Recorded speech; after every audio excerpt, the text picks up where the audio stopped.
നമസ്കാരം. ദീപിക ന്യൂസിലേക്ക് സ്വാഗതം. പ്രധാന വാർത്തകൾ. തെരഞ്ഞെടുപ്പിന് മുമ്പ് തന്നെ മുഖ്യമന്ത്രി വി ഡി സതീശനുമായി ഇടഞ്ഞു നിന്ന NSS general secretary Sukumaran Nair വീണ്ടും അതിരൂക്ഷ വിമർശനവുമായി രംഗത്ത്. പുതിയ മുഖ്യമന്ത്രി അഹങ്കാരിയാണെന്ന് സുകുമാരൻ നായർ പറഞ്ഞു. പെരിന്നയിലെ NSS ആസ്ഥാനത്ത് ബജറ്റ് സമ്മേളനം നടക്കുന്നതിനിടയിലുള്ള പ്രസംഗത്തിലായിരുന്നു പരാമർശം. പണ്ട് പലതവണ NSS ആസ്ഥാനത്തെത്തി തന്നെ കാണാനായി കാത്തുനിന്ന വ്യക്തിയാണ് സതീശൻ. അധികാരത്തിലെത്തിയപ്പോൾ നിലപാട് മാറ്റുകയും അഹങ്കാരിയായി മാറുകയും ചെയ്തെന്നും സുകുമാരൻ നായർ വിമർശിച്ചു. 2 തവണ കാണാൻ അനുമതി തേടിയിട്ടും മുഖ്യമന്ത്രി സമയം നൽകിയില്ലെന്ന് ചൂണ്ടിക്കാട്ടിയായിരുന്നു വിമർശനം. മുഖ്യമന്ത്രിയെ കാണാൻ 2 തവണ ദൂതൻ മുഖാന്തിരം ആവശ്യപ്പെട്ടിട്ടും മുഖ്യമന്ത്രി നിരാകരിച്ചു. തന്റെ സ്വന്തം കാര്യത്തിന് വേണ്ടിയല്ല മുഖ്യമന്ത്രിയെ കാണാൻ ശ്രമിച്ചത്. മുൻ മുഖ്യമന്ത്രി പിണറായി വിജയൻ നൽകിയ നിവേദനം സംബന്ധിച്ച കാര്യങ്ങൾ വിശദീകരിക്കാനാണ് സതീശനെ കാണാൻ തീരുമാനിച്ചത്. ഇനിയും മുഖ്യമന്ത്രിയെ കാണാൻ പോകില്ല. മുഖ്യമന്ത്രി പല സമുദായ നേതാക്കളെയും അന്വേഷിച്ചു പോകുന്നുണ്ട്. NSSൽ വന്നില്ലെങ്കിലും കുഴപ്പമില്ലെന്നും അദ്ദേഹം കൂട്ടിച്ചേർത്തു.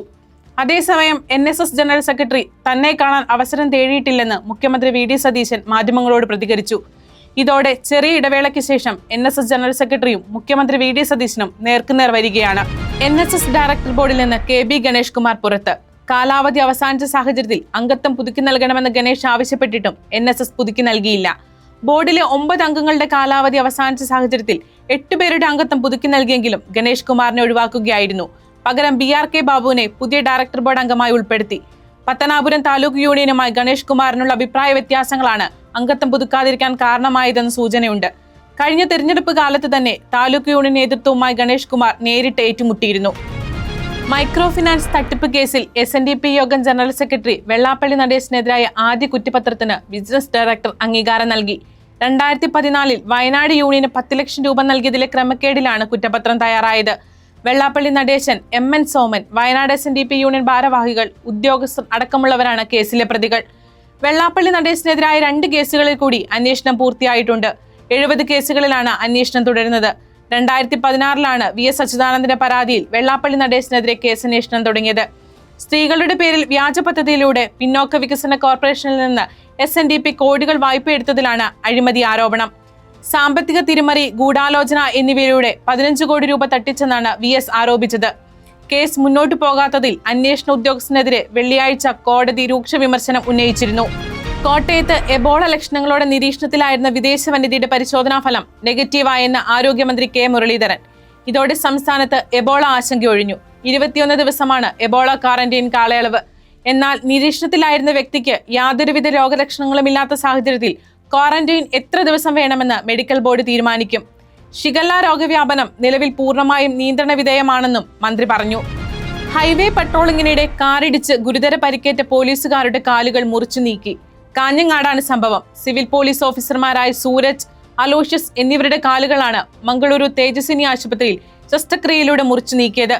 ഒരാളുടെ കാൽമുട്ടിന് താഴെ വെച്ചും മറ്റൊരാളുടെ കാൽപാദവുമാണ് മുറിച്ചു നീക്കിയത്. വ്യാഴാഴ്ച ഐങ്ങോത്ത് ദേശീയപാതയോരത്ത് അമിത വേഗത്തിലെത്തിയ കാർ ഇടിച്ചു കയറിയാണ് അപകടം. പോലീസ് ക്ലബിലെ മുൻ ഫുട്ബോൾ താരം കൂടിയാണ് സൂരജ്. കാൽ മുറിച്ചു മാറ്റിയ സാഹചര്യത്തിൽ ഇനി ഇവർക്ക് പോലീസ് സർവീസിൽ തുടരാൻ സാധിച്ചേക്കില്ല. മറ്റേതെങ്കിലും വകുപ്പിലെ തസ്തികയിലേക്ക് മാറേണ്ടി വരും. ശബരിമല സ്വർണ്ണക്കൊള്ളക്കേസിൽ മുൻ പ്രസിഡന്റ് PS പ്രശാന്തിന്റെ നേതൃത്വത്തിലുള്ള 2025 തിരുവിതാംകൂർ ദേവസ്വം ബോർഡ് ഭരണസമിതിയെ കൂടി പ്രതിപട്ടികയിൽ ഉൾപ്പെടുത്താൻ SIT തീരുമാനം. സ്വർണ്ണപ്പാളികൾ കൈമാറിയതിൽ ദുരൂഹതയുണ്ടെന്നും മുൻ ഭരണസമിതിക്ക് ഗുരുതരമായ വീഴ്ചകൾ സംഭവിച്ചുവെന്നും ചൂണ്ടിക്കാട്ടി അന്വേഷണ സംഘം ഹൈക്കോടതിയിൽ വിശദമായ റിപ്പോർട്ട് സമർപ്പിച്ചു. 2025 ദ്വാരപാലക പാളിമാറ്റത്തിൽ കേസെടുക്കാനാണ് നീക്കം. തന്ത്രി രാജീവരും PS പ്രശാന്തും അടക്കം 9 പേർക്ക് സ്വർണ്ണപ്പാളി കൈമാറ്റത്തിൽ പങ്കുണ്ടെന്നാണ് SITയുടെ കണ്ടെത്തൽ.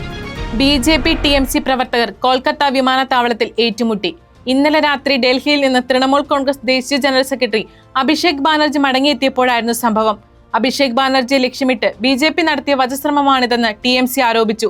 ഇദ്ദേഹം എത്തുന്നതിന് മുൻപ് BJP പ്രവർത്തകർ ചീഞ്ഞ മുട്ടകളുമായി അറൈവൽ ടെർമിനലിന് മുന്നിൽ ഉണ്ടായിരുന്നു. അഭിഷേകിനെ സ്വീകരിക്കാൻ എത്തിയ TMC പ്രവർത്തകർ ഇവരെ തടയാൻ ശ്രമിച്ചതോടെയാണ് സംഘർഷമുണ്ടായത്. കോഴിക്കോട്ട് പനി ബാധിച്ച സ്ത്രീ മരിച്ചു. ഷിഗല്ല എന്ന് സംശയം. മാവൂർ പാറമൽ മടത്തിലാന്തൊടി സുനിതയാണ് മരിച്ചത്. കോഴിക്കോട്ടെ സ്വകാര്യ ആശുപത്രിയിൽ ചികിത്സയിലായിരുന്നു. സുനിതയ്ക്ക് ഷിഗല്ല രോഗലക്ഷണങ്ങൾ ഉണ്ടായിരുന്നു. എന്നാൽ രോഗം സ്ഥിരീകരിച്ചിരുന്നില്ല. രക്തസാമ്പിളുകൾ പരിശോധനയ്ക്ക് അയച്ചിട്ടുണ്ട്. ഇതോടെ വാർത്തകൾ അവസാനിച്ചു. നമസ്കാരം. സത്യസന്ധമായ വാർത്തകൾ അറിയാൻ ദീപിക ന്യൂസ് ഫോളോ ചെയ്യൂ.